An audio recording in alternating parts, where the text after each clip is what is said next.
Hello students, how are you all. Welcome back to my YouTube channel. My name is Rafaqat. जैसा कि आप सभी को पता है बच्चों, क्लास 12th का एक्सरसाइज 3.2 स्टार्ट कर चुके थे, जिसके अंदर फर्स्ट क्वेश्चन पूरा कंप्लीट कर चुके थे। आज लेने वाले हैं नेक्स्ट क्वेश्चन को। नेक्स्ट क्वेश्चन में आप क्वेश्चन नंबर सेकंड देख सकते हैं। तो क्वेश्चन नंबर सेकंड में देख सकते हैं आप, सभी मैट्रिक्स के बीच में प्लस के साइन आ रहे हैं, देख सकते हैं सभी जगह। और प्लस करने के आपको मैंने तरीके बताए थे। प्लस करने के लिए दो चीजों को देखना पड़ता है। पहली क्या चीज देखना पड़ती है, सबसे पहले ऑर्डर देखना पड़ता है, ऑर्डर सेम है या नहीं है। अगर ऑर्डर सेम है तो फिर उसके बाद करस्पॉन्डिंग एलिमेंट्स को आपको प्लस कर देना है, जैसा कि मैंने आपको इंट्रोडक्शन में बताया था। एक बार और समझ लेते हैं। जैसे कि देखो, यहाँ पर दो रो है और दो ही कॉलम है, इसमें भी दो रो है और दो ही कॉलम है। तो इसका मतलब 2x2 का दोनों मैट्रिक्स है, तो इन्हें आप इजीली प्लस कर सकते हैं। और करस्पॉन्डिंग एलिमेंट्स प्लस होंगे, जैसे कि फर्स्ट वाला फर्स्ट वाले में, सेकंड वाला सेकंड वाले में, थर्ड वाला थर्ड में, फोर्थ वाला फोर्थ में। ऐसे प्लस करके इसका आंसर निकाल सकते हैं। जैसे कि देखो, फर्स्ट पार्ट को सॉल्व करने की कोशिश करते हैं। इसमें क्या होगा बच्चों, ये इसमें प्लस होगा, डायरेक्ट में आंसर लिख रहा हूँ, है ना। तो a प्लस ए बनेगा आपके पास, ये इसमें प्लस होगा तो b प्लस बी बनेगा। सेम यहाँ पर माइनस का b और प्लस का b बन जाएगा, और यहाँ पर a प्लस ए बन जाएगा। बस इसको आप सॉल्व कर लीजिए, आपका क्या जाएगा आंसर। तो यहाँ देखो, a प्लस ए 2a हो जाएगा, यहाँ पर 2b हो जाएगा। ये दोनों डिफरेंट साइन है, कट जाएंगे तो मतलब 0, और यहाँ पर आपके पास आ जाएगा 2a। और यही क्या है बच्चों, आपका आंसर है। तो फर्स्ट पार्ट आपका कंप्लीट हुआ। सेकंड पार्ट में भी देखो सेम ही काम करना है। अब सेकंड पार्ट में देखो क्या करना है, करस्पॉन्डिंग में करस्पॉन्डिंग को प्लस करना है। जैसे कि देखो यहाँ पर क्या हो रहा है, ए स्क्वायर प्लस बी स्क्वायर में प्लस हो जाएगा कौन, 2ab। ठीक है। इसी बी स्क्वायर प्लस सी स्क्वायर में प्लस हो जाएगा क्या, 2bc। और इसी ए स्क्वायर प्लस सी स्क्वायर में माइनस हो जाएगा, ए स्क्वायर प्लस सी स्क्वायर में माइनस हो जाएगा 2ac। और इसी ए स्क्वायर प्लस बी स्क्वायर में माइनस हो जाएगा, ए स्क्वायर प्लस बी स्क्वायर में माइनस हो जाएगा बच्चों क्या, 2ab। आप इसको यहाँ तक भी लिख सकते हैं, वरना इसको आप स्क्वायर के फॉर्म में भी लिख सकते हैं। इसके ये आंसर भी आप छोड़ा के आ सकते हैं, ये भी करेक्ट माना जाएगा। और इसको अगर स्क्वायर की शक्ल में लिखना चाहे तो वो भी लिख सकते हैं। जैसे कि देखो, ये बनता है आपके a प्लस बी का होल स्क्वायर। ठीक है बच्चों, तो a प्लस बी का होल स्क्वायर हो गया। ये क्या बनेगा आपके, ये बनेगा b प्लस सी का होल स्क्वायर। ये आपके पास क्या बनेगा, तो ये बनेगा a माइनस सी का होल स्क्वायर, और ये बनेगा आपके पास a माइनस बी का होल स्क्वायर। ठीक है, और ये आपका क्या है आंसर, और ये भी क्या था आंसर। कोई सी भी शक्ल आप लिख के आ सकते हैं एग्जाम में, कोई दिक्कत नहीं है। थर्ड पार्ट को करते हैं। देखो बच्चों, देखो थर्ड पार्ट का अब मैं डायरेक्ट आंसर लिखना चाह रहा हूँ। इसमें क्या होगा, इसमें इसको प्लस करेंगे। तो देखो, मैं डायरेक्ट आंसर इसका लिखना चाह रहा हूँ थर्ड वाले क्वेश्चन का। जब -1 और 12 प्लस होगा तो 11 आ जाएगा। 4 और 7 प्लस होगा तो फिर से 11 आ जाएगा। -6 और प्लस का 6 ऐड होगा तो 0। 8 में 8 को प्लस करेंगे 16। 5 में 0 को प्लस करेंगे 5। 16 में 5 को प्लस करेंगे 21। 2 में 3 को प्लस करेंगे 5। 8 में 2 को प्लस करेंगे 10, और 5 में 4 को प्लस करेंगे 9। आप इसे डायरेक्ट प्लस कर सकते थे। ठीक है, ये आपका क्या है आंसर है। तो आपका थर्ड पार्ट भी कंप्लीट होता है बच्चों। अब देखिए फोर्थ पार्ट को लेते हैं। तो फोर्थ पार्ट में देखो बच्चों, कोस स्क्वायर किस में ऐड होगा, साइन स्क्वायर में। तो यहाँ आएगा आपके पास cos square x plus sine square x. फिर यहाँ पर साइन स्क्वायर किस में प्लस होगा, कोस स्क्वायर में। तो आपके पास आएगा sign square x plus cos square x. फिर नीचे देखते हैं, साइन स्क्वायर कोस स्क्वायर में प्लस हुआ, तो आपके पास आएगा sign square x plus cos square x. फिर उसके बाद कोस स्क्वायर एक्स में प्लस होगा, तो आपके पास आएगा कोस square x plus sine square x. अब आपको पता है बच्चों, ट्रिग्नोमेट्रिक आइडेंटिटी होती है sign square plus cos square, इसका रिजल्ट होता है 1 के बराबर। तो ये sine square plus cos square ही है सब जगह। ठीक है, ये आगे पीछे लिखे हुए, लेकिन प्लस में आप इसको sign square plus cos square लिख सकते हैं, आगे पीछे कर सकते हैं प्लस का साइन होने पर। तो सब आइडेंटिटी बन रहे हैं, तो सबका रिजल्ट 1 1 1 1 होने वाला है, और यही क्या है बच्चों आपका आंसर है। तो इसी के साथ आपका क्वेश्चन नंबर सेकंड कंप्लीट होता है। लेते हैं क्वेश्चन नंबर थर्ड को। जैसा कि बच्चों क्वेश्चन नंबर थर्ड आप यहाँ देख सकते हैं, क्वेश्चन नंबर थर्ड के अंदर आपको निकालना है प्रोडक्ट। ठीक है, तो आपको मैंने प्रोडक्ट का भी इंट्रोडक्शन बता दिया था कि प्रोडक्ट कैसे निकाला जाता है। एक बार फिर से यहाँ समझते हैं। मैंने कहा था सबसे पहले तो देखते हैं इसके अंदर जो कॉलम्स है और इसके अंदर जो रो है वो आपस में इक्वल है या नहीं है। तो यहाँ देखो, मैं ऑर्डर लिखता हूँ। जिससे इसका ऑर्डर आएगा 2/2 और इसका भी आएगा 2/2। आगे रो होती है और पीछे कॉलम होते हैं। तो इसमें देखो 2 कॉलम है और इसके अंदर देखो 2 रो आ रही है, मतलब इसके कॉलम और इसकी रो सेम है। तो इसका मतलब यहाँ पर प्रोडक्ट क्या है, पॉसिबल है। जैसे कि देखो यहाँ पर बच्चों, यहाँ पर कितनी रो है, यहाँ पर 3 रो है, तो ये लो 3 रो। कॉलम कितना है, 1, तो ये लो 1 कॉलम आ गया। अब इसके अंदर देखो बच्चों कितनी रो है, तो एक रो है, और कॉलम कितने हैं, तो आप देखेंगे कॉलम यहाँ 3 है। तो यहाँ देखो इसकी तो आपको कॉलम देख लिए और इसके आपने रो देख लिए, अगर ये दोनों बराबर है तो इनका प्रोडक्ट हो जाएगा। और आप देख सकते हो दोनों बराबर है, मतलब इसका प्रोडक्ट इजीली हो जाएगा। तो आपको मैंने बताया था कि पहले वाले मैट्रिक्स में कॉलम्स और दूसरे वाले मैट्रिक्स में अगर रो इक्वल है तो उनका प्रोडक्ट पॉसिबल है। अब प्रोडक्ट तो पॉसिबल हो जाएगा, तो न्यू ऑर्डर क्या मिलेगा वो भी बताया था मैंने आपको। न्यू ऑर्डर क्या मिलेगा मैट्रिक्स का, ये जो बचे हुए नंबर है ये आपका न्यू ऑर्डर मैट्रिक्स का ऑर्डर होता है 2/2। जैसे कि यहाँ देखो बचे हुए नंबर 3/3 है, तो ये जो है न्यू मैट्रिक्स का क्या होगा बच्चों, ऑर्डर होगा। जैसे कि देखो मैं बताता हूँ फर्स्ट क्वेश्चन को सॉल्व करके। जैसे कि फर्स्ट क्वेश्चन है, इसके अंदर देखो मैं डायरेक्ट सोल्व कर रहा हूँ। यहाँ पर तो मैंने बताया था आपको, यहाँ तो आपको बनाना होता है रो, तो ये मैंने यहाँ 2 रो बना ली। और यहाँ आपको बनाना होता है कॉलम, तो ये मैंने यहाँ पर 2 कॉलम बना ली।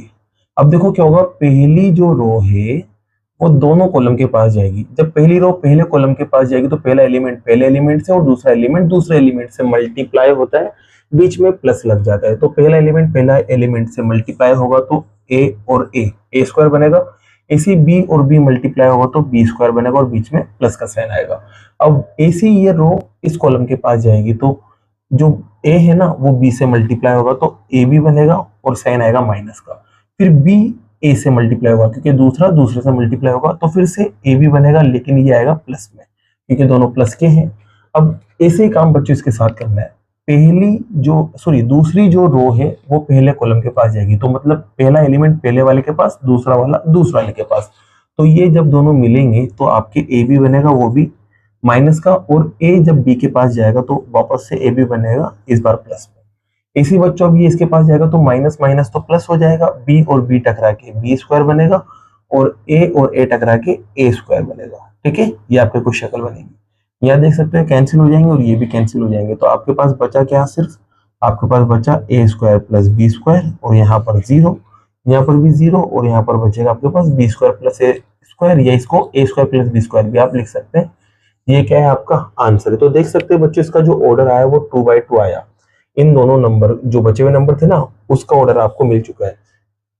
अब इसमें बात करते हैं, देखो इसमें ऑर्डर कितना आना चाहिए, 3/3। देखते देखो आता ही नहीं आता है।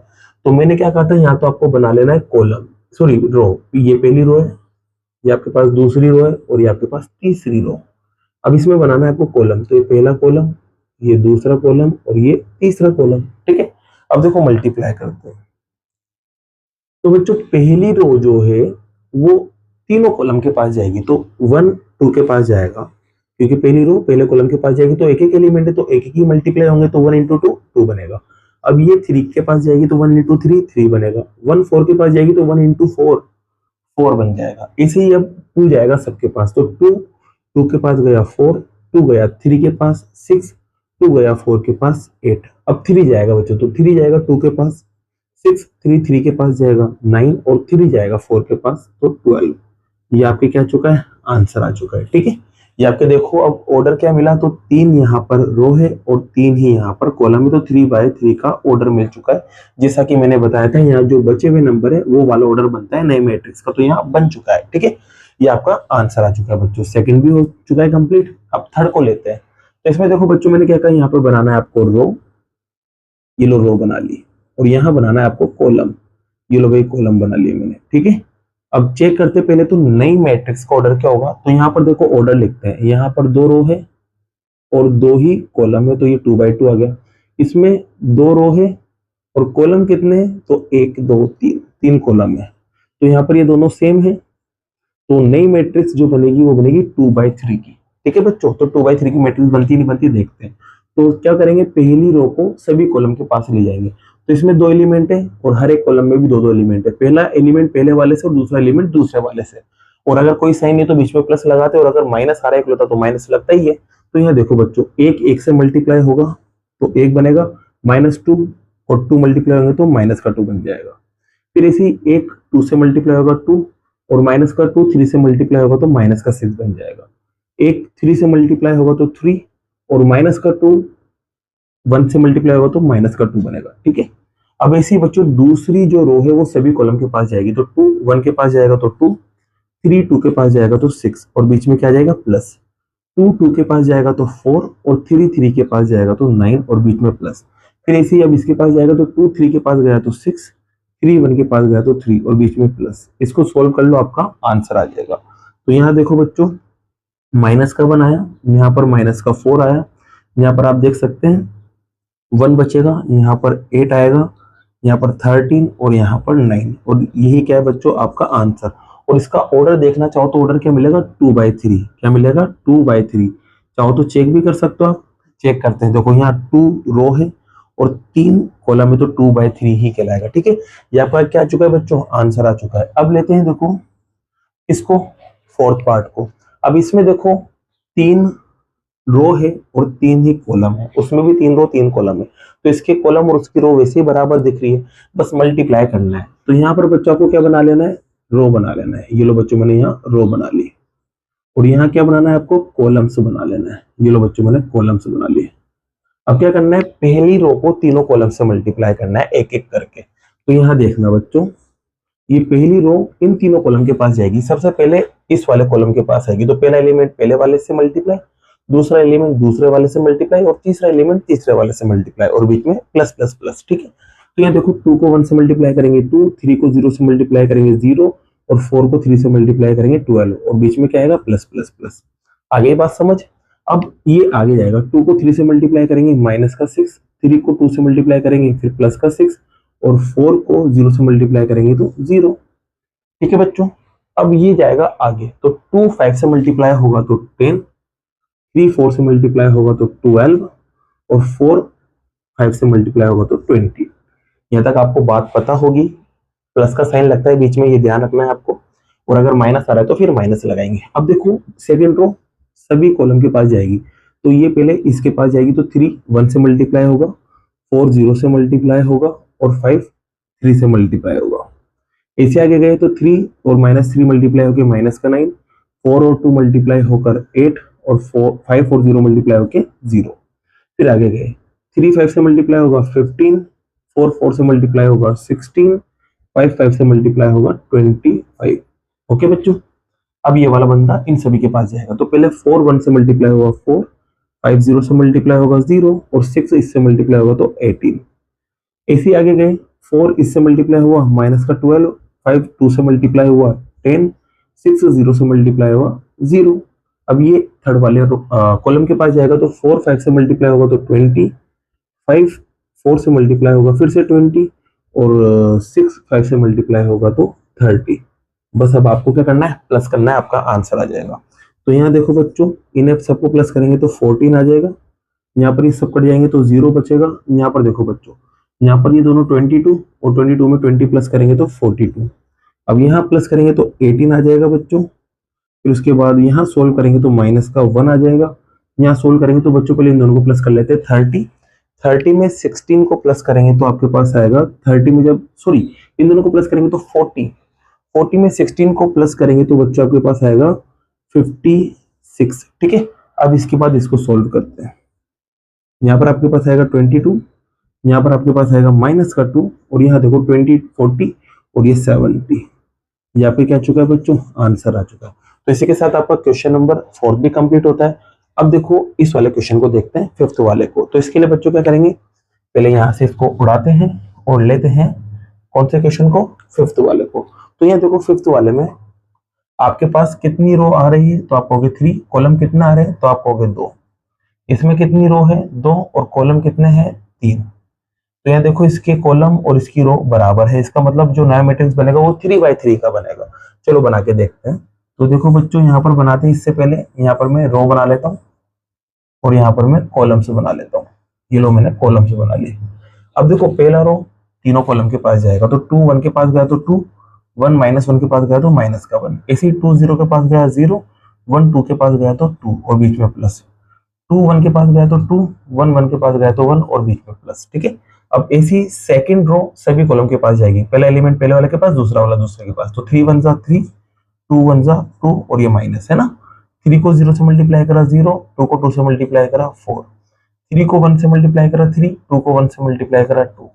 ऐसे ही इसके पास जाएगा तो 1 -1 माइनस का 1 बनेगा, 1 और माइनस का 1 फिर से माइनस का 1 बनेगा। माइनस का 1 0 के पास जाएगा तो 0, और 1 2 के पास जाएगा तो 2। माइनस का 1 1 के पास जाएगा तो माइनस का 1, और 1 1 के पास जाएगा तो प्लस का 1। सोल्व कर लो, आंसर आ जाएगा।